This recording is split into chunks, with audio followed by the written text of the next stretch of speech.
Hello, everybody, and welcome into another episode of the Hockey Writers Roundtable. I'm your host, Matthew Zator, and as always, I've got a guest here on the roundtable. And Jacob is not with us today, but Michael, how's it going? It's going well. How's it going with you? Doing great. Lots of stuff happening the last few days, actually. A few different things. The most recent thing, we'll get started with this because it's pretty fresh, and that is Ryan Reaves getting suspended 5 games for an illegal check to the head of Darnell Nurse in the game yesterday. As we're recording this on Sunday, it was handed down that he's got a 5 game suspension, and this comes not that long after Tanner Jeannot gets a 3 game suspension for an illegal check to the head of Brock Besser, who is still out with a concussion. But I mean, it's not announced as a concussion, but that's all we pretty much know that's what it is. And then Darnell Nurse seems to be okay, but there's not really anything if he's going to be out for a while or not. So I'll get your thoughts on this, Michael. I mean, this is now, I mean, it's always been an issue in the NHL of these headshots and these illegal checks. And if the suspensions are long enough, I mean, Tanner Jeannot gets 3 games, Ryan Reaves gets 5. What do you think about the suspension? I mean, obviously in this NHL right now, this is what these suspensions go for, but he gets 5 games. What do you think of it all? Yeah, I mean, I'd say if he was a first-time offender, Reeves, I would understand, a 4 or 5 game suspension. But you're looking at someone who's done this before. Yeah.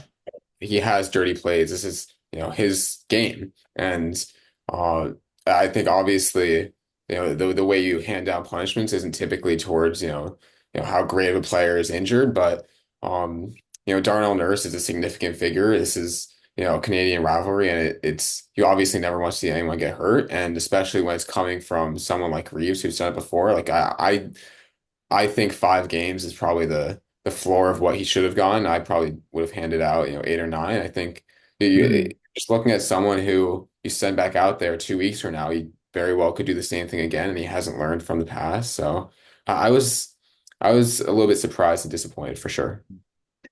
Yeah, I mean, everyone was saying for Jeannot was supposed to be getting should have gotten 5, but he's a for first time suspension. He's gotten fines before, but yeah, Reeves has got an extensive history of being suspended and fined and all different things. I mean, not just headshots he's gotten for different illegal things, and it probably should have gotten more. I mean, 5 games, yes, I mean, is a pretty long time, but it's I don't know how much is going to really affect the Maple Leafs. He doesn't play a lot.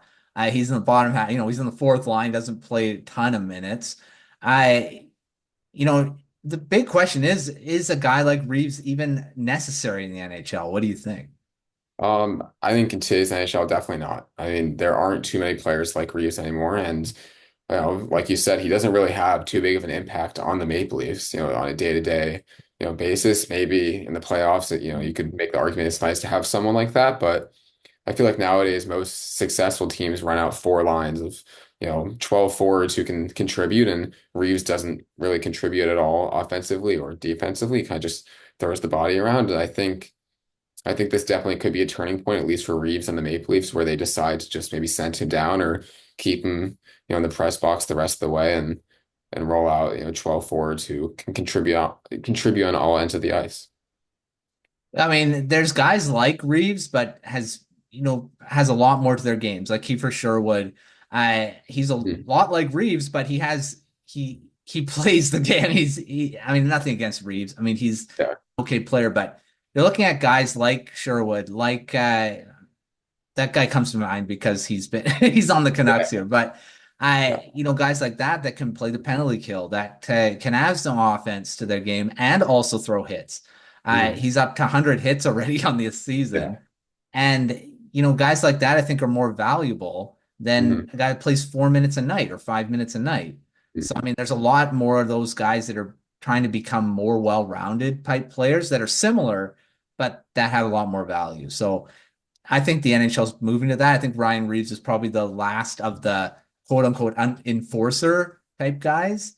Mhm. But I don't think there's many others in the league right now. I mean, Matt Rempe is probably the closest, Yeah. but I yeah, mean, he's like barely even in the league. He's going yeah, up and down. So, true. um, yeah. I guess Pat Maroon a little bit, maybe Yeah, not. yeah, he'd probably be in that category too. It's interesting to see all these. There were so many in the league Mhm. before, and now there's like you can count them on your one hand. How many are in now? So. Yeah, no, definitely. All right, well, let's move to another piece of news that came out in the last couple days, and that's the rumored, not rumored, but it is pretty much reported that the salary cap could go up to as much 9 million more next season, which is a significant amount. That's like a one really elite player's salary. So what do you think about that? I mean, it wasn't that long ago where the salary cap was flat. It wasn't moving. And if it wasn't going to move very much. This is a pretty substantial increase. Mhm. I, how is it going to affect some teams? I mean, there's going to be some teams that are really going to benefit from it. What do you think about this supposed increase?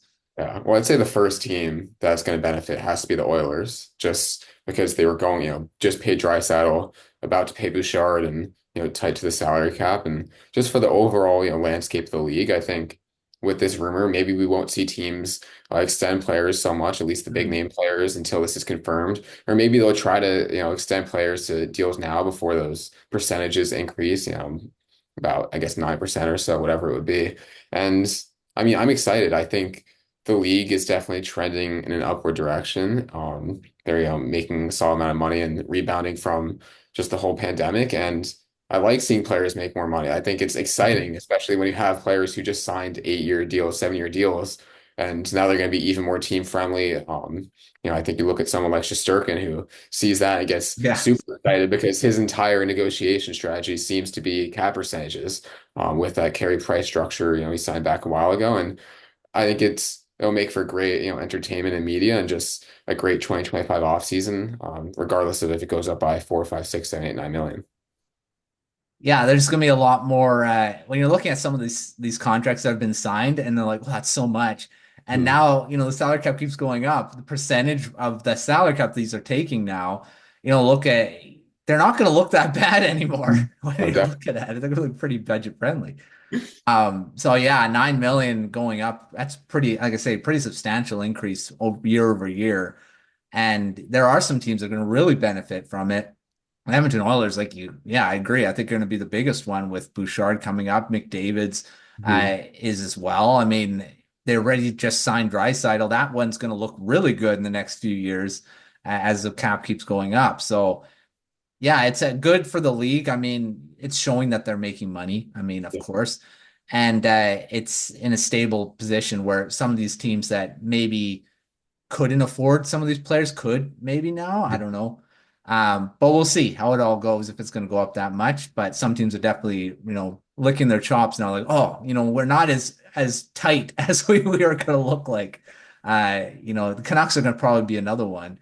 Looking at Mhm. Brock Besser coming up, re-signing him, and now it may not be as difficult to give him the money that he deserves. So we'll see how all that goes. All right. Well, speaking of McDavid, he had a pretty substantial milestone, 1,000 points, 1,000 points in his career already. And he is not even 30 yet. And do you think he could hit 2,000? I mean, there's a few articles that have come out about that now, and Wayne Gretzky's the only other guy that's hit that number in NHL history. So, lots of time to go if McDavid stays healthy and doesn't substantially decrease, his production. Could he hit that big 2,000 mark? I think 100% he can. I mean, he's truly the greatest hockey player I've ever seen play, in person. I'm obviously pretty young and didn't get to see Gretzky, but just the way McDavid, dominates every single game, he's going to find, a ton of quality scoring chances. He's going to set up his opponents. And just really, I think the biggest question is if he can stay healthy and if he Yeah. has longevity. I mean, you look at someone like Crosby, who is, in his upper 30s and just continues to dominate, at over a point per game pace. If McDavid could age like him, I'd say 100%. And that'll really be the biggest question mark for me. I mean, he stayed relatively healthy most of his career here. I mean, his first season, he had that pretty big injury that kept him out. He couldn't win the Calder because of that. And even so, that season he did really well. Mhm. I believe he was still over a point per game or close to that. And then you're looking at this season, he was out for what, a few games. So, I mean, and it Came was back like 2 weeks early. yeah, he was back early too. I mean, if he avoids those big injuries that keeps him out maybe half a season or whatever, where some of these guys seem to always get these injuries, Yeah. and he could definitely do it. I mean, he seems to be a guy that takes care of his body and is able to stay at that. If he can get up to that 35, 40 year, I mean, 40 years old playing at that level, and even where Crosby is right now, Mhm. he's still putting up decent amount of points. And so I mean, Ovechkin too. I mean, some of Yeah. these guys, they're doing it. And I think McDavid could definitely be in that realm. He's already hit 1,000. I think it's doable as well to hit that 2,000 mark for sure. Mhm. All right, now we're on the Oilers kick here, and we'll talk about a former Oiler, Taylor Hall. I mean, he was signed in Chicago to be a guy that could play with Connor Bedard. Of course, had that bad injury his first season that took him out pretty early. And then this season, he's started off really slow. He's not scored a lot. He's not been playing with Bedard either. So I mean, he's not really worked out what they thought he was going to be. And now he's a healthy scratch against the Canucks. There's some speculation that he's not happy with that and that he might be on the trade block. Is that a possibility that Hall could be traded? What do you think? I mean, a team could get for, I mean, what could Blackhawks get for him? I mean, he's not being showcased, obviously being a healthy scratch, but what do you think of his situation? It's interesting because Chicago brought in so many forwards this past offseason and really tried to build around Bedard. And it seems like Hall is kind of the odd man out now. I mean, it seems like nobody's really, found their groove alongside Bedard, but especially Hall, he's kind of been on the outs. And I'm sure teams are going to have interest. He's a former Hart winner. Yeah. He's, it's not like he's completely fallen off a cliff. I think he's just had, some injuries and some rough stretches kind of in Chicago and even back in Boston and Buffalo a little bit. But yeah, I mean, I think teams will definitely have interest. That $6 million cap hit's pretty expensive. So, yeah, will teams be able to add that at the deadline? Probably not without retention, but if Chicago's willing to eat some salary, I'm sure teams will have interest in what Chicago could get. I definitely not a first round pick unless No. if he starts playing and returns to form. And every year there's always someone that goes for way cheaper or way more than people think. So I guess maybe a mid-round pick, a third or fourth, and a roster player or prospect, but can't imagine anything that you know, really makes Kyle Davidson, unable to reject an offer. It seems like at this point they'll take really anything they can get. Yeah, I mean, everyone was hoping that he maybe bounce back from the injury that he had last season, and he hasn't really. It is going to be interesting to see how they deal with that if they do move him. I mean, probably maybe around the deadline, maybe not now. I would think that they want to get him back in the lineup and have him maybe get on a roll and maybe show off a bit more production for teams to maybe give a first round pick. I don't know. I mean, like you say, he's probably not worth that right now. But if he can get on a roll and maybe start producing a bit, maybe he will be able to be worth that. But we'll see. All right. Anything else you want to mention that's been happening around the last few days? I mean, there's not, I mean, a lot of the big things we've talked about now. Anything else? Um, Nothing really comes to mind. It was an exciting Saturday of hockey. Yeah. A lot of games throughout the entire day. So that was fun to follow. For sure. We'll talk about a couple teams that you cover at the Hockey Writers, and that's the New York Islanders and the St. Louis Blues. Both not, I mean, they've both been okay this season. They've been average. You're looking at the Blues, of course, they're both out of the playoff picture, I believe. So the Islanders are sixth in the Metro. The Blues they are also sixth in the Central. So both below 500 at this point in the season. What do you think of how well, I guess the Islanders are 500. So I mean, right straight on 500 actually. So I mean, both have not had really good seasons. The Blues have dealt with some injuries. Mhm. We'll start with the Blues. So they were, of course, in the offseason in the news quite a bit with that Philip Broberg offer sheet and Dylan Holloway. Broberg's the one that's injured right now. And so what do you think? How they've say their season gone? Any standouts, disappointments? How are the Blues are doing? Yeah, I mean, the two big offseason additions, Holloway and Broberg, were Holloway's been great. Broberg was great up until the injury, and I think it's really exciting to kind of see those two find their groove. But outside of them, the roster's been pretty disappointing. I mean, Robert Thomas has missed the past few weeks, and I don't even think he's skating yet. So it could be another few weeks or months even.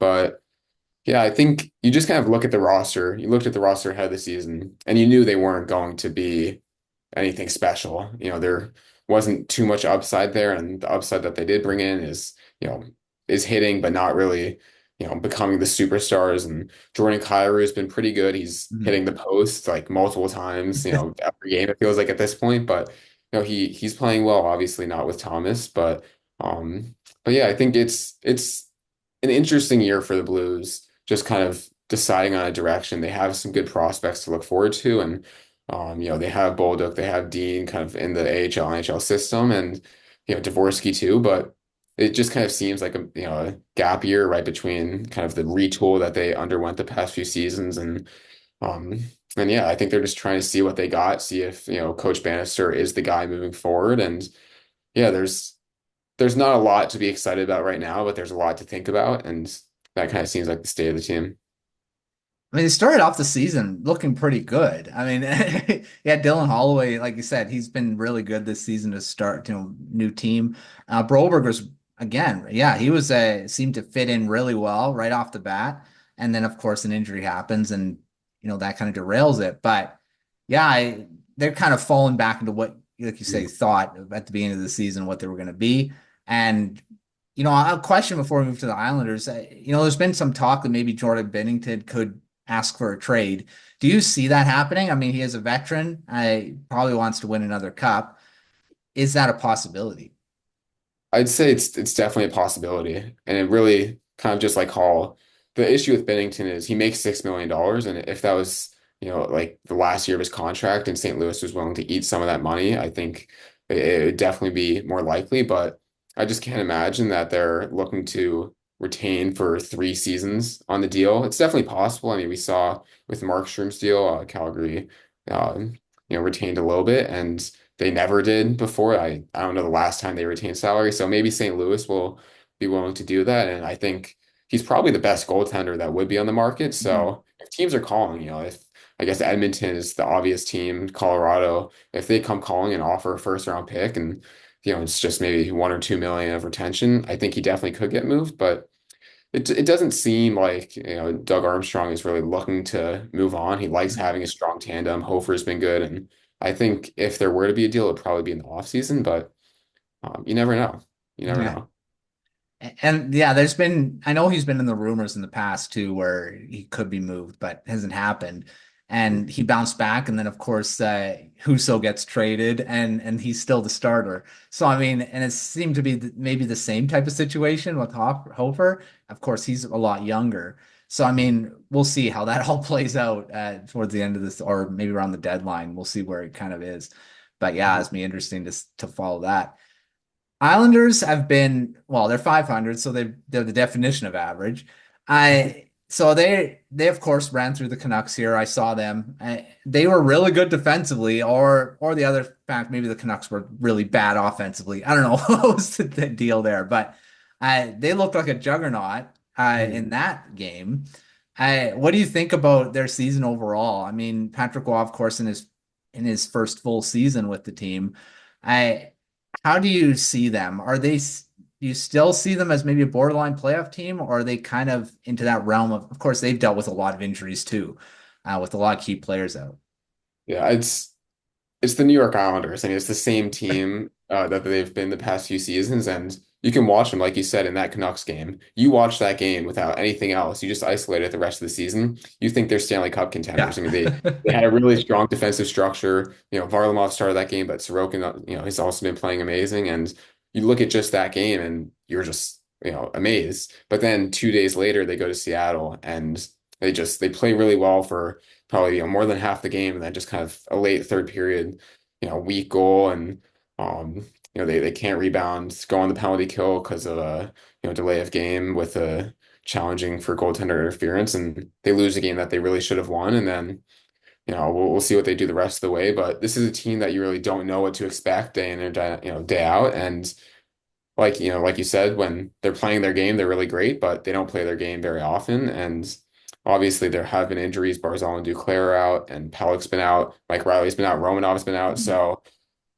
they've had some success with a lot of injuries, but even at full health, I don't see them taking down the Rangers and then the Hurricanes and then the Maple Leafs or whoever, and then the Oilers are the best team Yeah. in the West. It's just I could see them squeaking their way into the playoffs like they did last year, but they need to add a few forwards to contend, in my opinion.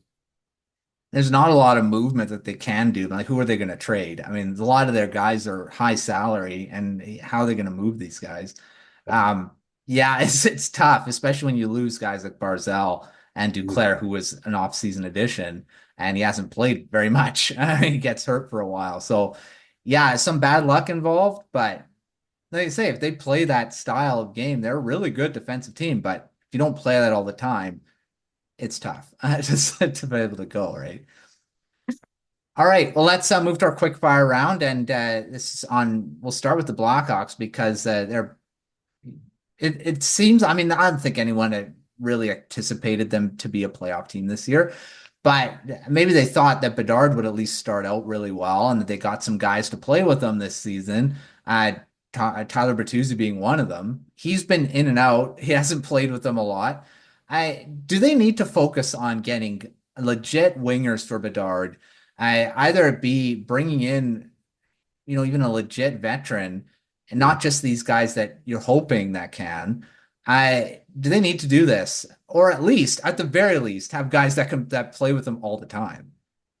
I think they definitely need to find chemistry, with two wingers this season, 100%. Just so he can, get comfortable and not have the stress of, learning new line mates every game. And then moving forward, 100%, I think they need to make a massive splash, whether it be via trade or free agency. You look at what the Oilers did in 2015, where they brought in Lucic, and he was a good player, but not great. And they kind of just wasted a ton of his seasons. They had one good playoff run, but they wasted probably 5, 6, 7 years where they could have been contending with a young McDavid. And Chicago should look at that and really build around Bedard and make a massive offseason addition. I think the obvious name that comes to mind is Mitch Marner, but Hmm. can't really bank on that. You can't bank on the Leafs letting him go. But yeah, I think you need to add that bona fide superstar to his wing just to help him take his game to the next level. And anytime you add someone like that, you play better hockey. And yeah, I'd say you don't want to waste the next few seasons building around him and waiting for players to get up. You want to, start pushing it forward a little bit. And they've got quite a few really good prospects coming that could potentially play with them, but they might be a few years down the road still. And you're gonna have to pay Bedard tons of money outside of his entry level deal. You hope that they could do some stuff in his ELC, and Yeah. he's already in his second year now. So it is gonna be tough. And like you say, McDavid, they did waste his ELC. They didn't do much during that time. He was doing well, but the Mhm. team wasn't. So yeah, that's something to do. I know Kirill Kaprizov's been in the rumors as being a Mhm. guy they could go after, but I think Minnesota is going to sign him There's to a long-term deal. That's not going to there's happen. just no way Minnesota lets him go. I mean, I No. saw a number. I think it was like 14.5, for 8 years. Like whatever he wants, he's completely changed that team, and Yeah. it's you see that there's no way they let him go, in my mind. No, I agree. I agree with that too. I know there's been even rumors of Brock Besser, maybe a guy that they could go after too. I mean, that is definitely a possibility. I think the Canucks are re-signing him too, but yeah, there are some guys that are coming up. It's just, are they going to be willing to do that and Mhm. bringing in some elite guys to push him along? I mean, Bedard can't do it all. I mean, he's great, but he needs some support for sure. All right, well, let's keep talking about rebuilding teams. Which rebuilding team do you think? The last three that's had first overall picks, the San Jose Sharks with Macklin Celebrini, Blackhawks, of course, with Bedard, and the Canadiens with Juraj Slafkovsky. I, which of these teams do you think are the closest to ending their rebuild? I mean, there may be an obvious one in here, but of those three, what do you think? I'd say probably Montreal, just because they have some of the older guys. I mean, it's not just Slavkovsky. They were kind of retooling, rebuilding, and they have a lot of prospects to build around him. But I wouldn't, put money on him. I think I was expecting them to kind of take that leap this season, and they haven't really gotten the play from the defense that they need. They haven't gotten the goaltending, and they're not getting the same production from the forwards that, or at least from Slavkovsky, that I thought they were going to get. Um, but just because you're comparing them to San Jose and Chicago, who are each kind of, bottom of the league right now. So I'd say Montreal is definitely ahead, but I I'd be looking to see if they can really take that next step, not even to make the playoffs, but to just show that they can beat some of the league's best teams, throughout the season, just so they can head into next offseason with a little bit more confidence. Yeah, I agree. I think the Canadiens are probably the closest to doing that, but you never know. Some key moves between the Sharks and the Blackhawks could maybe push them along too, but we'll see how that goes. I Between the Sharks and the Blackhawks, though, how far away are they? I mean, yeah, of course, the Sharks, of course, are pretty much they're veteran laden. It seems like right now they got so many guys that they signed in the offseason or traded to get. Blackhawks, of course, we talked about them. They're kind of mixed with some veterans they brought in this offseason. I Where are they in their rebuild? Are they still relatively close to the beginning? Is there's going to be some suffering still with the fans? I mean, I think San Jose, they just have such a deep prospect pool, and they have so many top end stars. I mean, you look at Sam Dickinson, I mean, oh my God, Yeah. he's on a tear right now. And there's so much to be excited about in San Jose, but everyone's so young. I mean, you have the veterans and then you have the prospects, and they don't really have the 24, 25, 26 year olds that are going to be able to contribute once these prospects reach the NHL. So it'll be interesting. I'd say they're probably the furthest away. I'd say 3 seasons until they're, maybe fighting for a playoff spot. But anything can happen if they decide to bring in, kind of do what Chicago did and bring in some veterans this offseason. They could, expedite that, or it could take longer if the prospects, get blocked by veterans. If they keep bringing in, average Yeah. veterans like Wenberg. I mean, I liked the Wenberg signing. You needed to add money, and he's pretty solid. He hasn't done terrible so far, but at some point you're going to have to let the youngsters play. So I'd say Chicago is probably a little bit ahead of San Jose, but I like what San Jose is building. They definitely are building something. You're looking maybe starting to see a bit of a core now being developed with Celebrini, Will Smith. And you're looking at potentially this season, they could also get a shot at James Hagens, Porter Martone, guys like that, which would even make it even better. So, I mean, Michael Misa, I mean, those three guys, I think one of those, I mean, pretty big for their next draft pick, which at this point looking like they're going to be trending in that direction again. So we'll see what other guys they could add. Yeah. All right, final question, and we're closing in on the quarter mark of the season, which is the 20 games. I mean, I always look at that. That seems to be the kind of a quarter poll, kind of looking at how teams are. And there are four coaches right now that are having, struggling seasons. I put it mildly on some of them. Montgomery, Brunette, Lalonde, and Sullivan. So that's the Boston Bruins, Nashville Predators, Detroit Red Wings, and the Pittsburgh Penguins. Which one of these guys has the hottest seat right now as we approach that 20 game mark? I think Lalonde. I was pretty surprised that he got brought back. I know Detroit Red Wings fans really liked him, and this start to the season, like they just seem like the same team as last year. They don't seem like a very serious playoff threat, at least in my mind. I mean, you could blame that on Yzerman for the roster construction, but I just don't look at that roster and have much faith that they can really make the playoffs. And I think Yzerman has too much credibility just in the NHL and probably with Red Wings ownership to get fired. And I think he's going to have to start pointing fingers. And Lalonde is probably the first name there. But we're seeing a lot about Montgomery right now Mm. online, just with the Bruins being upset. Um, and like, I mean, I don't blame them. I think you definitely expect a bit more out of that roster, but whether it's enough to really contend or not is debatable. But you also see like Swayman has been playing well, so you could put some blame on him. And yeah, I'd say those two come to mind as the two hottest seats.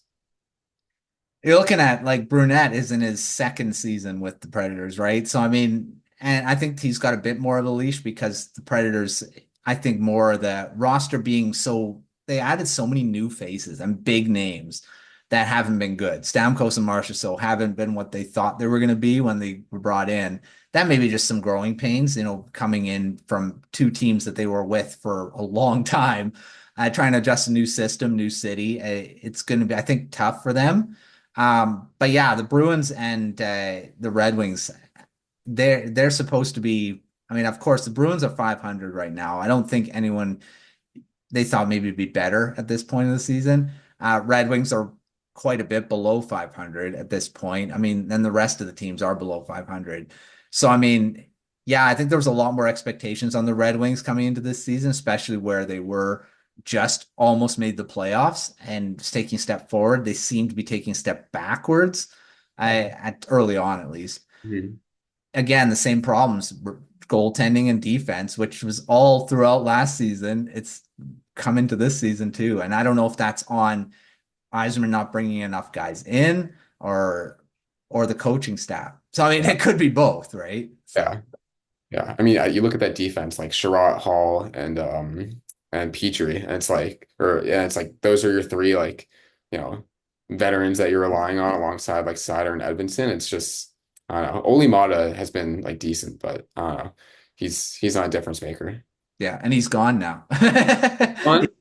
He's now in Utah. So I By the mean, way, did he start the season in Detroit? yeah, he Yeah, played. okay. He was traded a couple weeks ago. Yeah, Okay. yeah. I remember watching him at some point this year. Yeah. Yeah, he was at the beginning of the season, but Yeah. he kind of flew. It wasn't that big of a. It just happened, and it's like okay, yeah, he's in Utah now. So I mean, But I take don't him really over have Sherrod. And they traded Ballman, who's now tearing it up in San Jose. So, yeah. yeah. I don't know. I wasn't really on board when they traded Wallman. I'm not sure why they did. It really didn't make no sense.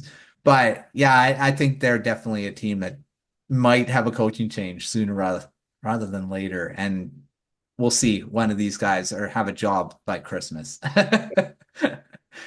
All right. Well, thanks, Michael, for coming on and talking a bunch of different things here. And make sure to check out everything at thehawkwriters.com. Michael, of course, covers the Blues and the New York Islanders, and you cover a lot of different prospects as well. And you're part of the news team too. So lots of stuff going on on the site. So make sure checking that out and everything else we've got going on at the Substack, on the YouTube channel, and on the site itself. But until our next episode, we will see you next time.